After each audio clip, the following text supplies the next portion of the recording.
Olá, ouvinte das rádios Universitária FM 99.9 MHz e Paulo Freire AM 820 kHz. E você que nos acompanha pela transmissão ao vivo no Facebook. Conhecidas como PICs, as práticas integrativas e complementares podem auxiliar no tratamento da Covid-19, mas não substituem os medicamentos. Implantadas desde 2006 no SUS, essas práticas são tratamentos que utilizam conhecimentos tradicionais para diversas doenças, como depressão e hipertensão. Agora, na pandemia, cresce a consciência do cuidado de si, do outro e do ambiente, de uma maneira mais ampla e que é proporcionada pelas práticas integrativas. Por isso, vamos conversar sobre o potencial da homeopatia, da medicina antroposófica e das constelações familiares no tratamento e combate da Covid-19. Eu sou Paula Reis, jornalista e professora do Departamento Social da UFPE, e estarei com você nesta série especial do Saúde é o Tema sobre a pandemia do novo coronavírus. Enquanto durarem as recomendações de distanciamento físico, vamos realizar o programa remotamente. Lembro que, além de transmitida nas rádios universitárias FM e AM da UFPE e ao vivo pelo Facebook, esta edição fica disponível no formato de podcast no site radiopaulofreire.ufpe.br e também nas plataformas digitais. É só procurar Saúde é o Tema para encontrar o podcast na plataforma de sua preferência. Convido você também a participar desta conversa ao vivo, aqui no Facebook, comentando, enviando perguntas, interaja com a gente. Nesta edição número 11 do Saúde é o Tema, especial coronavírus, sobre as práticas integrativas no combate à Covid-19, vamos conversar com a pediatra homeopata, coordenadora regional Pernambuco da Associação Brasileira de Médicos Antroposóficos, ABMA, Ângela Santana. Olá, Ângela, seja bem-vinda, obrigada pela disposição em participar da nossa discussão de hoje. Obrigada também. Obrigada. E convidamos também para a conversa o coordenador sistêmico do Serviço Integrado de Saúde, SIS, da Prefeitura do Recife, Tiago Ribeiro Machado de Souza. Seja bem-vindo, Tiago. Obrigado. Gratidão por estar aqui.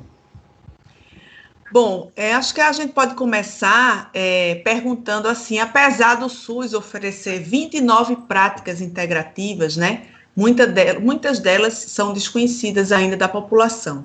O que são as práticas integrativas e complementares PICs e como elas funcionam? Ângela, pode começar? Eu creio informações e melhores dados sobre essa pergunta.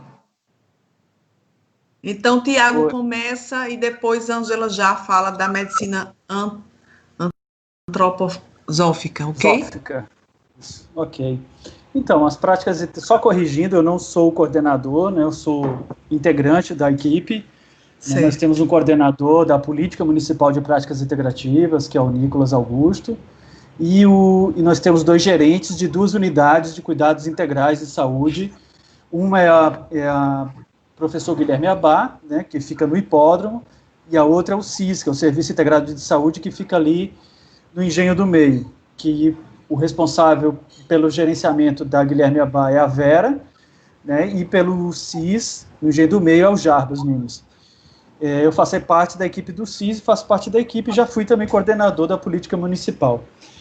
As práticas integrativas é um conjunto, né, de saberes, de práticas, de recursos, né, que tem sua origem em saberes de outras nacionalidades médicas, outros saberes de outras medicinas, né, geralmente de um outro modelo, outra forma de cuidado, com uma outra concepção, geralmente, de processo de saúde e doença, e também, muitas vezes, com uma outra concepção de tratamento, de compreensão do ser humano, de diagnose, às vezes, também, tá?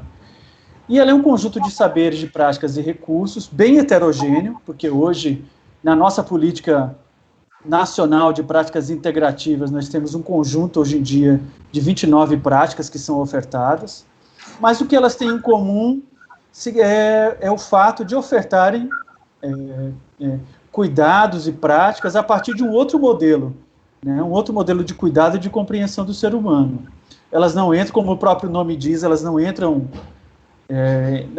não procuram entrar em conflito com a medicina convencional, né, nem com as práticas convencionais de cura da biomedicina, mas as práticas, como o próprio nome diz, são práticas que pretendem ser integradas, né, e serem complementares na prevenção, na promoção, no tratamento das pessoas. Aqui em Recife, a Unidade de Saúde Guilherme Abá existe desde 2004, tá? A Política Nacional de Práticas Integrativas, ela foi criada em 2006, né? Mas aqui em Recife nós existimos desde 2004, através da Unidade de Cuidados Integrais Guilherme Abá. Recife também tem uma política municipal de práticas integrativas, ela existe desde 2012, e em 2013 foi quando surge o SIS, que é o Serviço Integrado de Saúde, que é outra unidade de cuidados integrais também. Então, são duas unidades especializadas na oferta de um conjunto de práticas integrativas para os usuários do SUS da cidade do Recife. Ângela, você poderia explicar a medicina antroposófica? Quais são as diferenças de concepção da saúde da medicina antroposófica para essa medicina dita convencional, mais conhecida? Bem, eu diria o seguinte, falando primeiro, fazendo um preâmbulo, que, no caso, eu tenho duas especialidades que fazem parte das PICs no meu currículo, né? Em primeiro lugar, a homeopatia, que já faz parte, está nesse plano municipal, já existe no Guilherme Abá e em outras ações, e a antroposofia, né? A antroposofia é uma ampliação da medicina tradicional, com o viés do antropo, que é o homem, e sofia, a sabedoria. Portanto, é um aprofundamento do conhecimento do homem, visto além do seu corpo físico. Foi isso que o Tiago falou. A gente não, a antroposofia não existe para ser adversária da medicina tradicional. Ela é uma parceira, assim como a homeopatia, porque complementa muitos tratamentos. E também, como ele mesmo falou, essa proposta das PICs é exatamente integrar, porque é uma questão mesmo bem multidisciplinar, não é? Haja visto que na medicina, na antroposofia, e que eu vou dizer agora o que seja isso, ela começou com os estudos de Rudolf Steiner, um filósofo estudioso da concepção espiritual do ser humano. A primeira médica antroposófica foi Ita Wegman, discípula de Steiner. Uma das principais características da medicina antroposófica é a abordagem centrada na saúde do paciente a partir da sua individualidade e considera que as dimensões emocional, mental e espiritual são tão importantes quanto a dimensão corpórea nos processos do adoecimento. Quanto à minha pediatria, né, eu digo assim, que já me apropriei, são tantos anos, a pediatria antroposófica se baseia nos elementos da amplitude e da importância que a gente deve dar à infância. Existe um lema nas hostes da antroposofia que diz: saúde se aprende, educação é que cura. Então, seguindo essa perspectiva, se a família e a criança estiverem bem conduzidas pedagogicamente, a saúde será uma consequência até natural. Não sei se poderia falar agora da extensão que essa antroposofia traz para enriquecer, não é? Sim. Quando você diz assim, a criança está, se ela estiver bem orientada pedagogicamente, né? Então, acho que a gente podia entender melhor o que a antroposofia traz de valores, né? para entender esse ser humano de forma mais completa? Que valores são esses? O que significa dizer uma orientação pedagógica boa, né? Assim, no primeiro setênio, que são os primeiros 7 anos da vida da criança,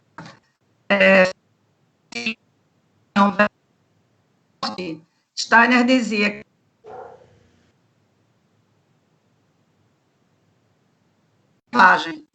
então, na verdade, isso, a gente pensa, né, a pedagogia, que é chamada pedagogia Waldorf, ela não defende que a criança comece a aprender intelectualmente logo, não é?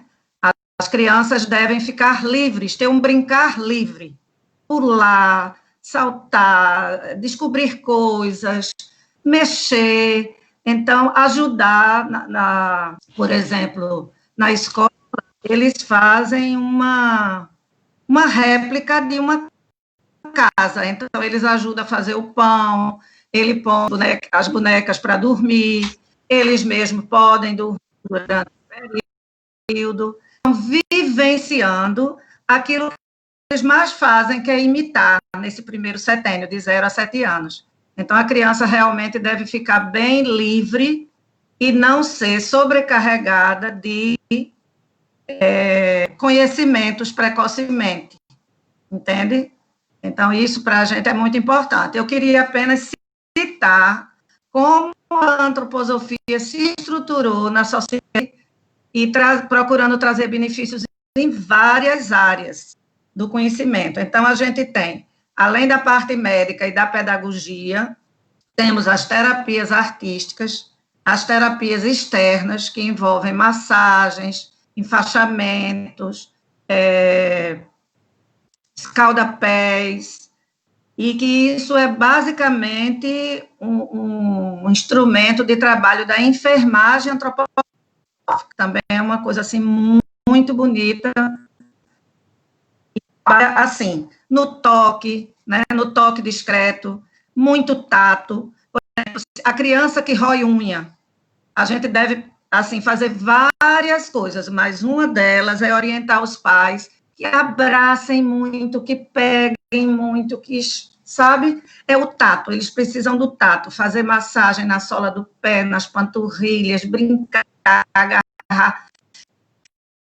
E alguns pais dizem, mas doutora, a gente já fala isso. Aí a gente diz, mas precisa como um saco sem fundo, ela quer sempre mais. Ela está ávida, né? Ela está aberta ao mundo e ela quer sempre mais. Então, a gente tem ainda a psicologia antroposófica, a arquitetura antroposófica, a ginástica Bolter e o método Padovan, que são auxiliares também na questão da pedagogia. Ainda tem a pedagogia terapêutica, que é aquela que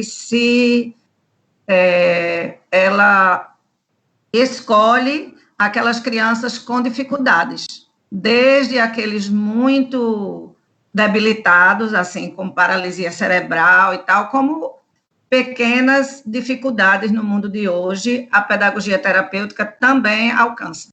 Uhum. Tiago, o que são as constelações familiares e como é a concepção de saúde nessa perspectiva? Qual é a visão da saúde?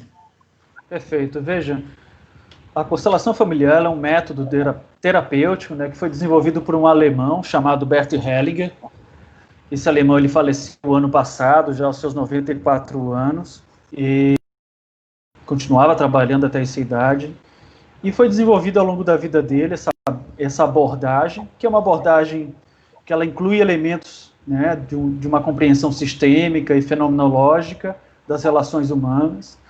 E é uma abordagem, nós ofertamos essa abordagem também aqui no SUS, em Recife, que ela tenta reconhecer a origem, né, de certos problemas ou certas alterações, né, ou problemas que o usuário, né, o paciente traz, e que tem uma relação, muitas vezes, direta com as relações familiares, com as dinâmicas familiares que eu, você ou qualquer outro usuário, paciente, esteja inserido. Então, todos nós nascemos numa família, todos nós provavelmente vamos vir a falecer numa família também, E nós nos constituímos naquilo que somos atravessados, né, por essas dinâmicas familiares, e também nos constituímos naquilo que somos através dessas relações. Então, muitas vezes essas relações, muitas vezes não, elas têm um impacto, né, em todos nós. E às vezes, através dessas dinâmicas e desses relacionamentos familiares, nós podemos trazer certos padrões, certas compreensões, certas visões, certos emaranhamentos, como a gente diz na constelação familiar, que nós nos vemos presos, né, inconscientemente em dinâmicas que nós não nos damos conta, que essas dinâmicas podem gerar sofrimento em nós. Tá? Esse sofrimento também é gerador de doenças, ou é gerador de patologias, e a constelação familiar entra como um recurso para olhar para essas dinâmicas, olhar para esse sistema familiar, olhar para a imagem que carregamos desse sistema familiar, como esse sistema me afeta, né? E até que ponto eu estou menos ou mais emaranhado nessas dinâmicas que produzem sofrimento em mim e que eu reproduzo também inconscientemente. Então a constelação entra aí como um recurso para se olhar, e na medida que eu olho, na medida que eu enxergo, eu também posso tomar atitudes, eu posso me reposicionar diante desse sistema familiar, dessa imagem, e consequentemente me mover em direção à cura, né? Me mover em direção à resolução desse conflito, desse sofrimento. Essa é, resumindo, a perspectiva das constelações familiares. Você que nos acompanha pela transmissão ao vivo no Facebook, siga conosco, comentando, enviando perguntas, curtindo e compartilhando. Interaja com a gente. No Saúde é o tema especial coronavírus de hoje. Estamos falando sobre as práticas integrativas no combate à Covid-19. E para falar sobre isso, contamos com a participação da pediatra, homeopata, coordenadora regional Pernambuco da Associação Brasileira de Médicos Antroposóficos, ABMA, Ângela Santana, e também a participação do constelador familiar sistêmico e integrante da equipe do Serviço Integrado de Saúde da Prefeitura do Recife, Tiago Ribeiro Machado de Souza. Enquanto durarem as recomendações de distanciamento físico, vamos realizar o programa remotamente. Ângela, você pode explicar o que é a homeopatia e o que há de diferente em relação à medicina tradicional? Sim, a homeopatia, ela foi um dos sistemas médicos da antiguidade, né? Existia na época de Hipócrates, ele seguia muitas vezes o método homeopático, dois tipos de tratamento. Um tratamento pelo semelhante, onde se diz o semelhante cura o semelhante. Esse é o princípio básico da homeopatia. E existia o tipo de tratamento pelos contrários, que aí, no caso, anos depois de Hipócrates, Galeno, que preferia essa visão, tornou predominante e chegou até hoje os nossos dias. Então, a medicina tradicional, ela se baseia num sistema onde a pessoa tem os sintomas, você analisa. Hoje em dia, claro, você tem um manancial de exames, né, que ajudam também, mas independente disso, sempre existiu a clínica e depois você vai ajudar o paciente usando uma substância química, sintética, que vai atuar no corpo do paciente de uma forma diferente. Então, ele é um anti alguma coisa, ele vai fazer com que aquele incômodo, ele se desfaça, não é? Sendo realmente um alívio. Mas, na verdade, ele não muitas vezes, ele não cura aquilo, ele desfaz aquele processo que está acontecendo. Tanto que você tem antiácido, antialérgico, antitérmico. Então, são substâncias contrárias. A gente diz que é uma medicina de combate. Vai combater. E ela é extremamente necessária. Ela é extremamente boa. Porém, existe uma outra maneira de entender o tratamento, que é analisando o paciente em todas as suas maneiras, inclusive seu comportamento, seus gols, seus, por exemplo, sua reação ao clima, há uma série de questões que a homeopatia também leva em conta, e aí ela passa substâncias da natureza, não só vegetais. Muita gente confunde a homeopatia com a fitoterapia, né? A fitoterapia é uma outra questão de tratamento, onde se usa a substância química da planta, se utiliza a planta com seu potencial químico. É natural, tem a química inteira da planta, viva, né? A planta como ela é. Na homeopatia, existe o segundo princípio, que é a diluição e a dinamização. Então, por exemplo, se eu sei que determinada planta, ela se foi ingerida por alguém sadio, ela vai permitir que o corpo dessa pessoa passe por dor de cabeça, vômitos e tal. Quando chega um paciente com esses sintomas, então eu dou aquela planta, só que ela está bem diluída no processo farmacêutico dela, ela é bem diluída e depois ela é bem agitada. Isso se chama dinamização e diluição. É um segundo princípio da homeopatia. Por isso que se fala doses homeopáticas, né? Porque elas são tão pouquinhas, basicamente não tem, a química ali desapareceu. E aí uma energia é colocada ali pela dinamização. Então, aí a gente diz que é um tipo de medicina a outra é de combate, e essa é uma medicina mais, digamos assim, de apoio, porque não é comum haver, por exemplo, efeitos colaterais. Claro que pode ter uma interação, e aí isso é de cada paciente, por isso a gente tem que levar em conta tanto a individualidade de cada um deles. Mas é isso, a homeopatia usa minerais, animais e vegetais para o tratamento de adultos, crianças, idosos, levando em conta todo o seu conjunto de não só de sintomas, mas de cuidado, se ele se tem muitos pesadelos, enfim, muito mais coisas assim. E aí a gente escolhe a substância necessária para complementar e melhorar aqueles sintomas. E melhorar também o geral do paciente, não é? Sim.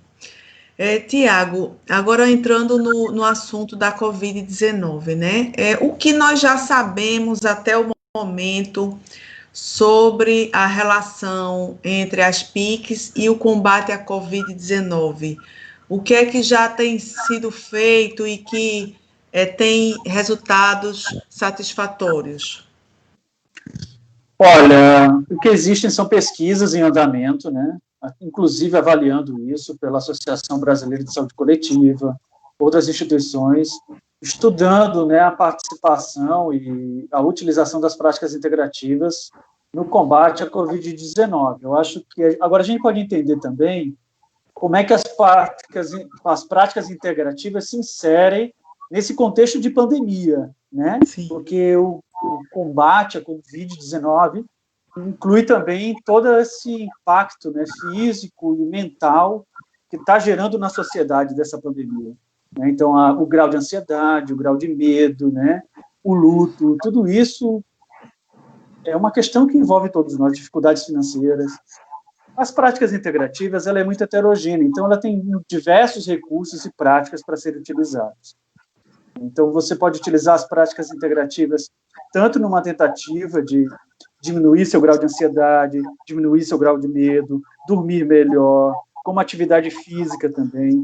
Hoje a ciência comprova que a melhora do sistema imunológico, né, exercícios físicos, redução do estresse, dormir bem e alimentação, são os 4 itens comprovados pela ciência, né, que ajudam o sistema imunológico, que eles dizem que não é que o sistema imunológico vai ficar super forte, não é isso, né? Ele vai ficar normal, né? A questão é, ele pode ser normal ou ele pode ter um rebaixamento. Então, um sistema imunológico para funcionar normalmente, que é isso que todo mundo quer, esses 4 itens ajudam esse sistema imunológico a se permanecer normal. As práticas integrativas, ao meu ver, se inserem nesses campos.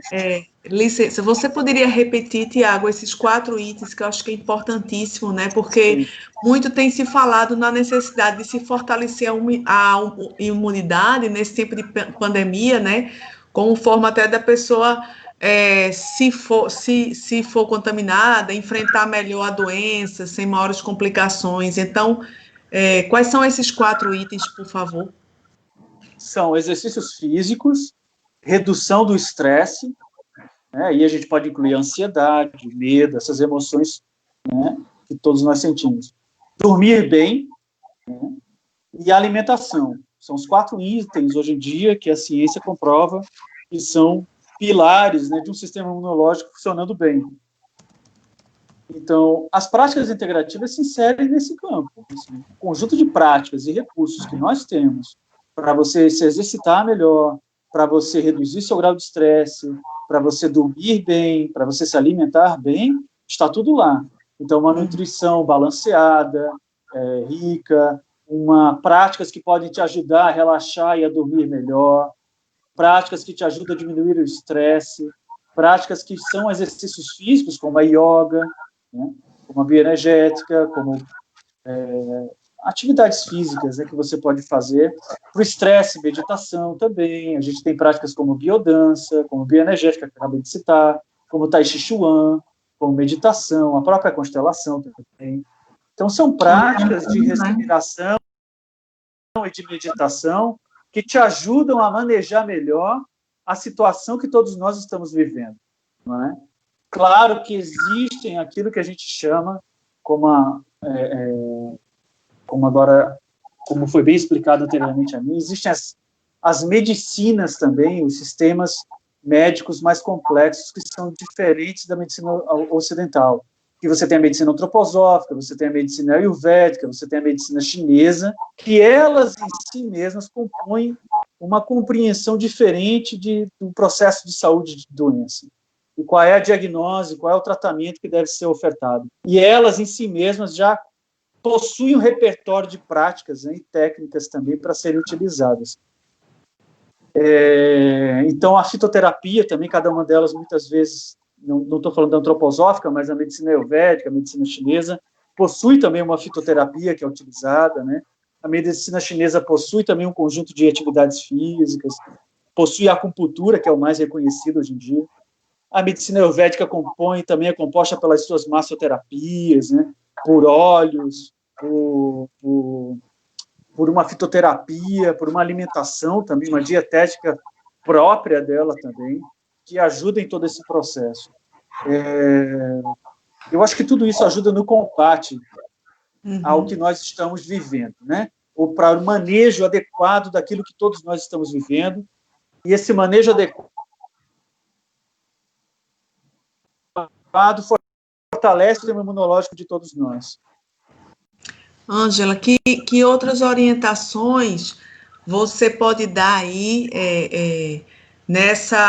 para a rotina das pessoas poderem incluir nas suas rotinas como forma de construir de fortalecer essa imunidade? Pois é, primeiro eu queria reforçar, por exemplo, eu sou fã da constelação familiar, acho maravilhosa, eu li a biografia de Bert Hellinger e fiquei encantada, é maravilhoso. E essa questão da atividade física tem sido maravilhosa para a população em geral, porque a gente se preocupa muito com a população que mora mais longe, de baixa renda, que tem mais dificuldades, e é justo essa população que mais precisa desses cuidados. Eu falo assim porque minha filha faz parte do PAC há mais de 10 anos, e eu tenho um orgulho grande de ver o trabalho que é o da Academia da Cidade, não é?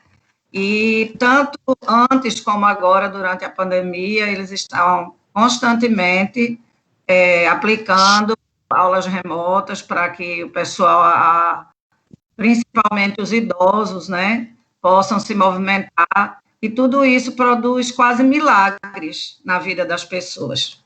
Mas, respondendo à sua pergunta, eu diria o seguinte, justamente os cuidados básicos que, infelizmente, no nosso país nem todo mundo tem, né, mas os cuidados básicos, seria justo o que o Tiago falou, alimentação à base de frutas, legumes, grãos e cereais, água de boa qualidade, em quantidade compatível com a idade, processos intestinais e respiratórios em bom funcionamento, um ritmo de sono satisfatório, e para as crianças, né, o livre brincar. Isso é super importante para manter a saúde. E assim, quando acontece de algum adulto adoecer, né, o contágio intradomiciliar já aconteceu, evitar que haja pânico, e sim uma vigilância mais intensa, aumentar a higiene das mãos, o uso de álcool gel, a quantidade de líquidos, alimentos mais cítricos, observar a temperatura, aquecer os pés, os cuidados que se deve dispensar a toda criança e adulto com suspeita de virose, certo? Então, apesar das crianças não serem grupo de risco, graças a Deus têm adoecido bem menos, mas o adoecimento dos adultos leva também as crianças a apresentarem muito medo e ansiedade, porque, na verdade, isso já existia nos lares. Medo de tantas coisas, né, de ser roubado, de tantas coisas criminosas que a gente vê, e a criança, infelizmente, participa dessas notícias, a sociedade já vinha assim, e agora, realmente, há uma situação muito delicada, de pais, avós, e aí que resvala na criança. E aí é que se deve ter mais cuidado ainda, né? Então, o pessoal diz, não, a vitamina D, tudo bem. Em algumas crianças pode-se fazer um pouco da vitamina D, não sou contrária a isso, mas o que eu quero dizer é que essas questões básicas que nós falamos são muito mais importantes do que a vitamina D, até porque na região temos sol abundante, mesmo que passem alguns meses sem ele, mas se Deus quiser, o verão que vem vai haver uma reposição. Sim. Você falando disso, e aí me veio agora essa curiosidade assim de orientação mesmo, né? Como as crianças elas devem ser orientadas em relação à doença. Quer dizer, logicamente que a gente não vai, penso eu, fazer um mundo fantasioso que nada existe, né? De doença, e principalmente da Covid-19. Mas, ao mesmo tempo, ela não pode receber uma carga tão forte que adoeça ela de alguma forma, né, pelo nível de estresse. Então, como deve ser essa orientação em relação à Covid-19 para as crianças? Pergunto para a Ângela e também para Tiago. Tiago quer falar? Tiago, depois volta com a Ângela, para a gente... Sim. Olha, eu acredito assim, o que eu tenho visto geralmente, por exemplo, são crianças ansiosas, né? Porque às vezes ela está numa casa que as pessoas estão vendo muita televisão e muitas notícias sobre o Covid-19. Então as pessoas estão muito circulando em torno dessas notícias e os pais estão muito ansiosos, né? E a criança vai ficando ansiosa também por consequência disso. Então ela vai ficando desorganizada com isso.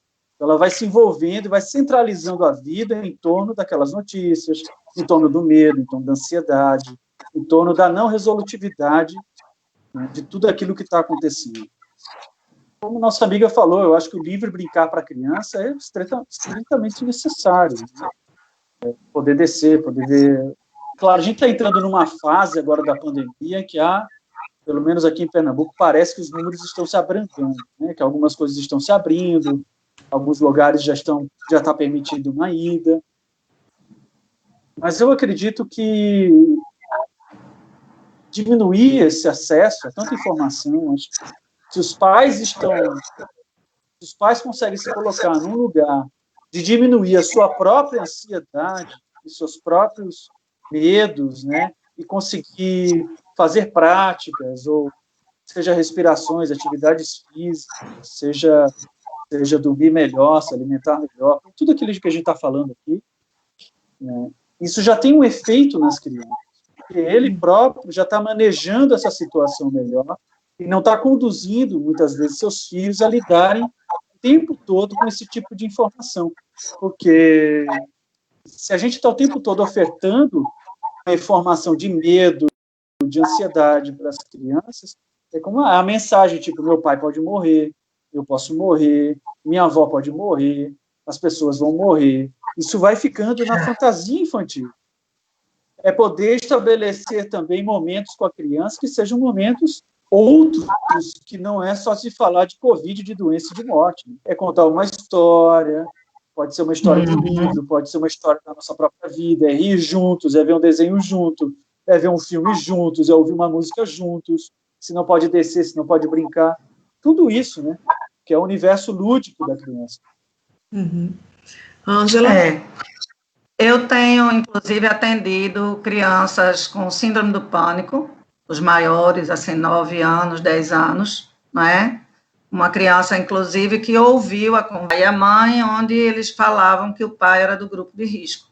Então, depois disso, ela entrou em pânico, não conseguia dormir sozinha, andar na casa sozinha e tudo isso mais, né? E tem havido, assim, muitos tiques, muitas crianças apresentando tiques, pesadelos, não é? Então, todo um processo assim. E o que é que a gente pode propor, né? Isso vale para todos, mas a criança é específica. É isso que Tiago falou um pouco, um trabalho interno dos dois, no sentido de afastar o mais possível as crianças das notícias, imagens e conversas.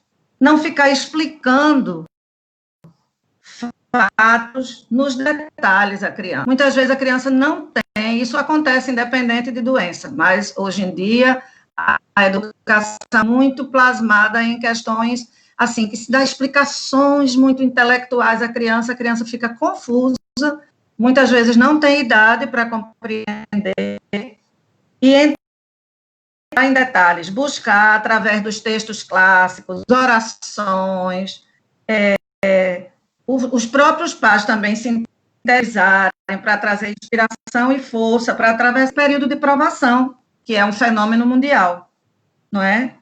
O que estava o mundo e o país precisando, e as famílias todos, parar para enxergar e rever, não é? Então, a gente pede sempre, inclusive, quando vão ao meu consultório, eu sempre trato mãe, às vezes o avô, a avó, sempre prescrevo para eles, não somente para a criança. Então, é ter serenidade. É difícil isso, eu não estou dizendo que é uma coisa fácil, né? É difícil, mas procurar respirar, fazer exercício respiratório, ter serenidade no trato com as crianças, recriar-se nos eventos, orar, ensinar, chamar para fazer o pão em casa, para ajudar na cozinha, certo? Cultivar o bom humor, a fé, a esperança em dias melhores, é disso que a criança precisa. Eles precisam sentir que o mundo é bom, porque senão será uma tragédia cada vez maior, não é?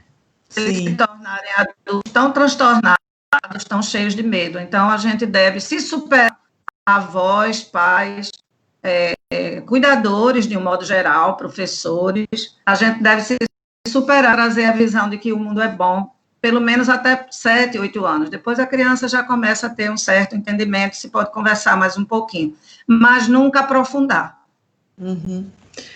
Você que nos acompanha pela transmissão ao vivo no Facebook, siga conosco comentando, enviando perguntas, curtindo e compartilhando. Interaja com a gente.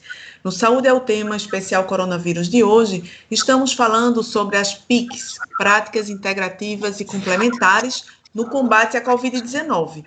E para falar sobre isso, contamos com a participação da pediatra, homeopata e coordenadora da Regional Pernambuco da Associação Brasileira de Médicos Antroposóficos, ABMA, Ângela Santana, e também a participação do constelador familiar sistêmico e integrante da equipe do CIS, Sistema Integrado de Saúde da Prefeitura do Recife, Tiago Ribeiro Machado de Souza. Enquanto durarem as recomendações de distanciamento físico, vamos realizar o programa remotamente. Tiago, os profissionais de saúde estão utilizando as PICs, né, no combate à Covid como auxílio, né, durante a pandemia, já que ainda não temos uma medicação, enfim, totalmente eficaz para a cura da Covid, nem vacina. E para os pacientes internados, acamados, quais são as práticas integrativas que podem ser usadas para ajudar o tratamento dos pacientes? Até agora a gente vem falando mais de uma introdução na rotina para pessoas que estão em casa, né, fazendo isolamento. E para aqueles pacientes que estão internados, tem como introduzir as PICs no seu tratamento? Olha, é uma boa pergunta. Não sei se eu tenho uma resposta. Eu acho que as práticas integrativas têm um foco muito grande na prevenção e na promoção da saúde. Então, se a gente for pensar num paciente acamado, numa UTI, por exemplo, né, com um respirador, não sei, assim, poderia haver PICs, talvez, que pudessem ajudar nesse sentido. Talvez algo da medicina chinesa, eu não sei, ou da homeopatia. Até o momento, eu não conheço essa experiência que tenham sido feitas agora, entende?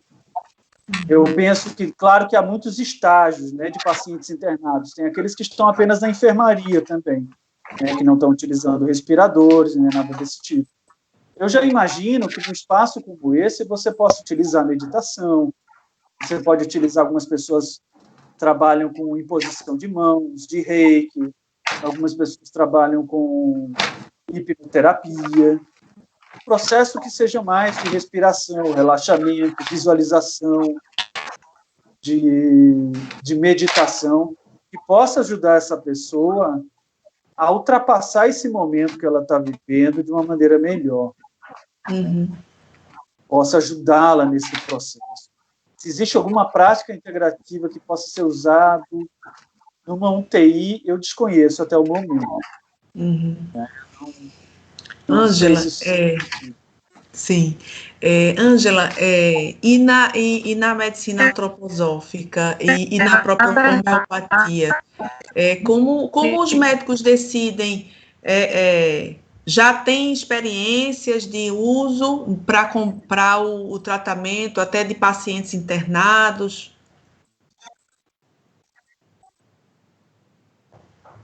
Ângela?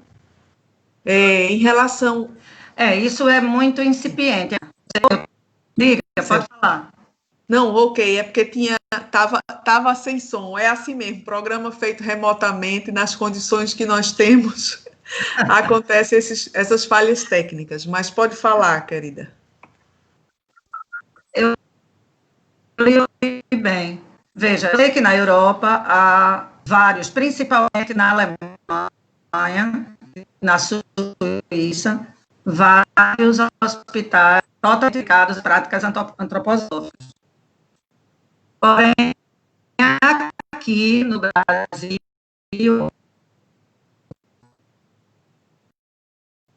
o Sul tem uma coisa,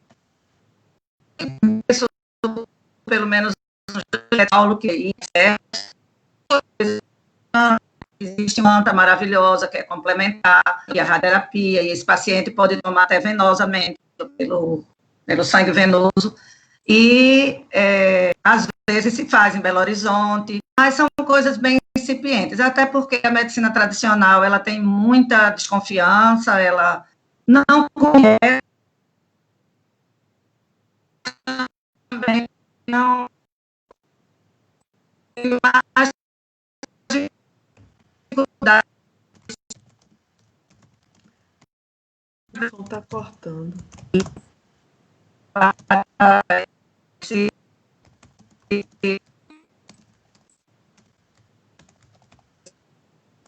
Se outro modo, assim, Acho que o áudio de Ângela está cortando. E eu vi no Ângela, grupo a gente não está entendendo sua voz, sua fala, porque o áudio está cortando. Não sei se você me ouve. Está cortando Estou lhe bastante. ouvindo muito bem. O seu áudio está cortando bastante. Eu vou só passar uma pergunta para Tiago, pode ser que dê tempo de a internet no céu estabilizar.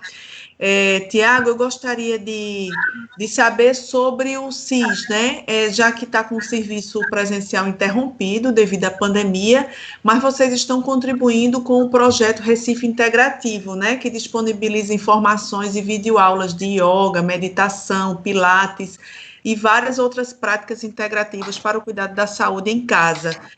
Você poderia nos explicar um pouco mais como funciona esse projeto e onde as pessoas podem ter acesso, como as pessoas podem ter acesso? Perfeito. A gente, como você mesmo disse, no momento as atividades estão interrompidas, né, no SIS, que é o Serviço Integrado de Saúde. O SIS é uma unidade de cuidados integrativos da Prefeitura da cidade do Recife, em parceria com a Universidade Federal de Pernambuco. E também é um espaço aberto à comunidade. No momento, devido à pandemia, a gente não está com as atividades acontecendo presencialmente. Entretanto, nós estamos com alguns espaços, né, nas redes sociais, no Instagram, temos um blog também, no YouTube também, que o nome é Recife Integrativo. Se você colocar Recife Integrativo no Instagram, no YouTube, procurando um blog, você vai achar também essas páginas. E lá nessas páginas vai ter um conjunto de vídeos feitos pelos nossos profissionais, dando videoaulas, seja de yoga, dança do ventre, de biodança, de alimentação, algumas técnicas de constelação familiar também. Então, estão de tai chi, meditação também. E essa foi a maneira que a gente encontrou de chegar até a população, né, e ofertar de uma maneira mais, né, democrática e mais acessível possível, né, a qualquer pessoa, né? Pode acessar isso pelo celular, pelo computador. E essas práticas estão sendo ofertadas através agora, né, dessa ferramenta. E tem sido muito bom, assim, o acesso, tem sido muito bom a participação das pessoas, os comentários. Para nós também tem sido uma grande conquista, né, uma grande felicidade poder ofertar isso. E se algum ouvinte que nunca realizou nenhuma prática integrativa quiser começar em casa através do projeto Recife Integrativo, como a pessoa faz para saber qual prática mais indicada para ela, ou até mesmo se deve fazer alguma, como é que ela deve proceder? Até o momento, são práticas bem leves, né, suaves, não tem nenhuma prática que exija, né, da pessoa grandes, como é que eu posso dizer, grandes desenvolturas físicas, né, e que possa gerar algum tipo de compromisso, como é que eu posso dizer, algum impacto, né, negativo na saúde dela. Eu diria para ela olhar, abrir o YouTube, abrir o Instagram, dar uma olhada no blog, sentir qual é a prática que ela se sente mais afim de fazer. A gente tem lives também que acontecem quase todos os dias no Instagram, em que a profissional interage ao vivo com as pessoas, você pode mandar uma pergunta para ela responde para você, ou ela responde na live, né, comenta, e essas dúvidas você pode tirar também, né, na live do Instagram, por exemplo. Mas eu diria para você, abra, experimente, são práticas suaves, simples também, que qualquer pessoa pode fazer. Sim. Ângela, a gente está vivendo nesse tempo de pandemia, né, um período assim, como a gente já estava falando há pouco, de medo, de estresse, enfim, até uma pessoa falou assim, pouco prazer e muito mais estresse e responsabilidade, né? Então, qual é a orientação que você dá, de modo geral, para as pessoas justamente atravessarem essa pandemia de modo a diminuir o estresse e ter mais prazer até?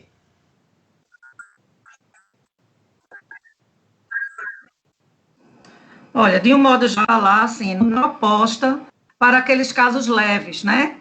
Os casos leves em que a pessoa, mesmo doente, com sintomas, aí já não seria mais prevenir, deve fazer o que a pessoa pode fazer nessa primeira fase, onde a pessoa está só com dores no corpo, muita moleza, uma febre que não é muito alta, uma diarreia também não é 5 evacuações por dia.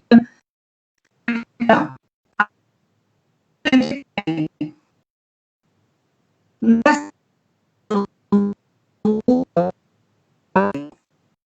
três frentes. Uma coisa é aflicer a pessoa, e o outro é moderar na relação que a pessoa tem ao vírus. Então, começando pela terceira, é justamente ter um certo ânimo e uma certa esperança e ter calma e não se desesperar, né? Essa seria a primeira coisa. Como é que a gente fortalece a pessoa? Permitindo que tenha febre. É muito importante não tomar medicamentos,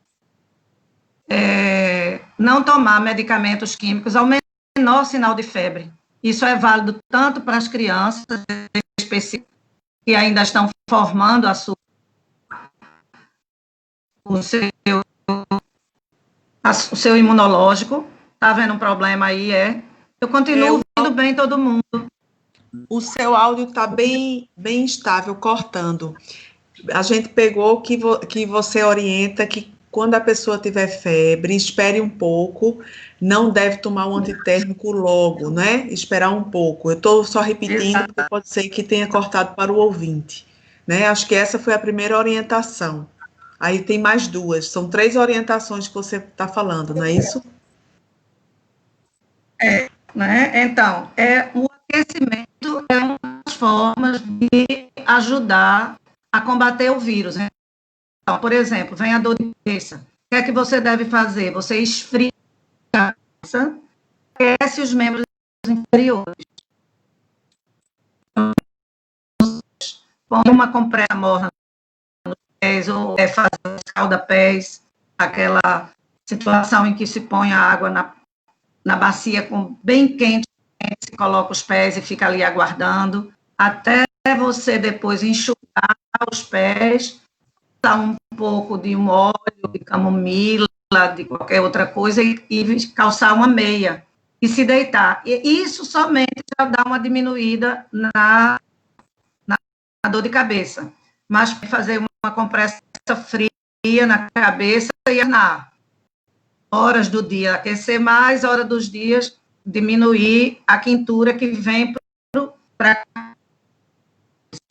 o líquido, aquilo que a gente fala da hidratação, é fundamental tomar muita água. A água de coco é boa, mas não é o tratamento. O tratamento para quem está com risco de desidratação é o soro.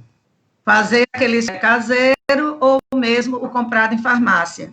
E não tomar antitérmico nos primeiros momentos, ou está com 30,5, 37,8, já toma um analgésico. Porque o que é que acontece? O corpo precisa se defender através da temperatura elevada. Então, se você resfria, toda vez que vai subindo, você resfria, você faz com que o corpo tenha que usar mais energia para novamente tentar. E é isso que vai fazer com que o vírus seja rechaçado do corpo. Então, é super importante ter essa ideia. Assoar bem o nariz, cuspir o catarro, né? Evitar proteína animal excessiva. Então, por exemplo, não comer muita carne, nesses dias não comer muito ovo, não tomar leite em excesso, as sopas quentinhas são maravilhosas, não é? Até uma papa pode ser, mas assim, tem temperos que são muito bons, o tomilho, o orégano, né?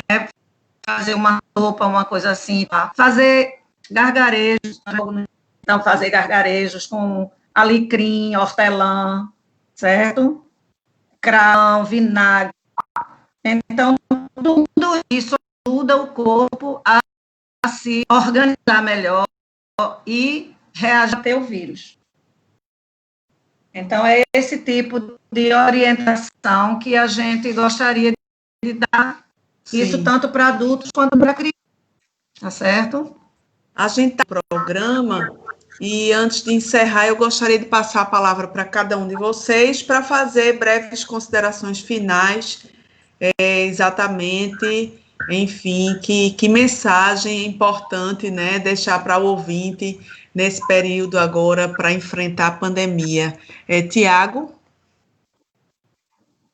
Olha, eu penso assim, essa pandemia acho que é um grande desafio para todos nós, né? A pandemia está mexendo nossos padrões, nos trouxe grandes desafios. Nós estamos, pelo menos, muita gente está 3 meses dentro de casa, né? Trouxe desafios do que é estar dentro de casa com nossa família, com nossos filhos, do que é mudar nossa rotina de trabalho, né? Do que é se interiorizar, porque voltar para casa não é apenas voltar para casa física, né? Mas é estar com cada um dentro de si mesmo, na nossa casa interior. Então, tudo isso, eu acho que colocou a gente num campo de grande desafio, assim, para muitos de nós. Fora as pessoas, né, que têm dificuldades financeiras grandes, né, tentando sobreviver nessa pandemia. Eu diria a vocês, olha, essa pandemia vai passar. Eu acho que cada um de nós tem que sentir dentro de si mesmo o que a pandemia levou cada um de nós a refletir, a repensar, a se desapegar, a deixar para trás também, e aquilo que esse processo está levando cada um de nós a nos mover em direção a quê, né? A que cada um de nós está sendo convidado também a ir, a construir e a amadurecer na sua própria vida. E pandemias sempre houveram na história da humanidade, doenças também, e as doenças e as enfermidades trazem sempre um desafio para cada um de nós. Claro que esse desafio ele é único para cada um de nós. Uma pandemia, a grande diferença de uma pandemia é que ela pega uma grande quantidade de pessoas, uma sociedade inteira, né? Um grande conjunto de pessoas, e isso altera, inclusive, os padrões de relações sociais. Também acaba se constituindo no grande aprendizado para aquela sociedade. Mas eu diria para cada um se voltar para dentro de si, perceber aquilo que todos nós estamos vivendo hoje em dia, e o que está convidando a cada um de nós a se desapegar, a deixar ir, a soltar, e aquilo também que está nos convidando a ir em direção, a abraçar, né? A amadurecer e a crescer nas nossas vidas. Eu acho que seria isso. Muito obrigada, Tiago Ribeiro Machado de Souza, integrante da equipe do SIS, Serviço Integrado de Saúde da Prefeitura do Recife, em parceria com o FPE, e também é constelador familiar sistêmico. E Ângela Santana, suas orientações finais? Eu queria, sempre as ordens, sempre que puder divulgar para a população esse nosso caminho de homeopatia e antroposofia, e queria reforçar que as pessoas, apesar das liberações que estão acontecendo, não se aglomerem, que a vida voltou totalmente ao normal. Assim, isso é um processo gradativo, é lento.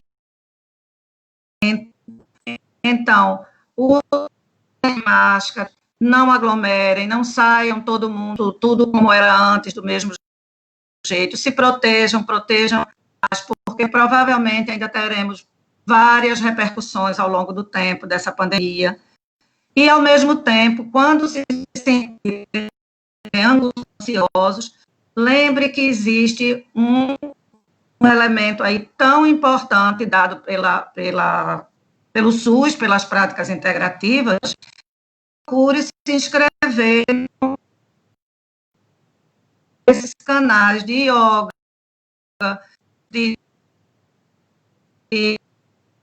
do PAC, atividade física, enfim, né? Meditação, constelação familiar, tanta coisa boa. Então, que cheguem lá, gente, quer dizer, aprender a fazer isso, para ajudar outras pessoas, os idosos. Então, o meu pedido à população em casa, saiam só muito e vamos ter muita esperança. Obrigada, Ângela Santana. Muito obrigada. Ângela é homeopata, pediatra, coordenadora regional Pernambuco da Associação Brasileira de Médicos Antroposóficos, ABMA. Bom, lembro a você, ouvinte, que se quiser acessar as videoaulas do projeto Recife Integrativo sobre yoga, meditação, pilates e várias outras práticas integrativas, basta procurar Recife Integrativo no Facebook, Instagram e no YouTube, dá uma passadinha lá e escolhe, não é, a prática que mais te dá prazer. O Saúde é o Tema, fica por aqui, agradeço a participação, né, dos nossos convidados de hoje. Caso você tenha perdido o começo deste programa ou algum programa anterior, você pode ouvir no formato de podcast no site radiopaulofreire.ufpe.br. Esta edição fica disponível nas plataformas digitais, é só procurar Saúde é o Tema para encontrar o podcast na plataforma de sua preferência.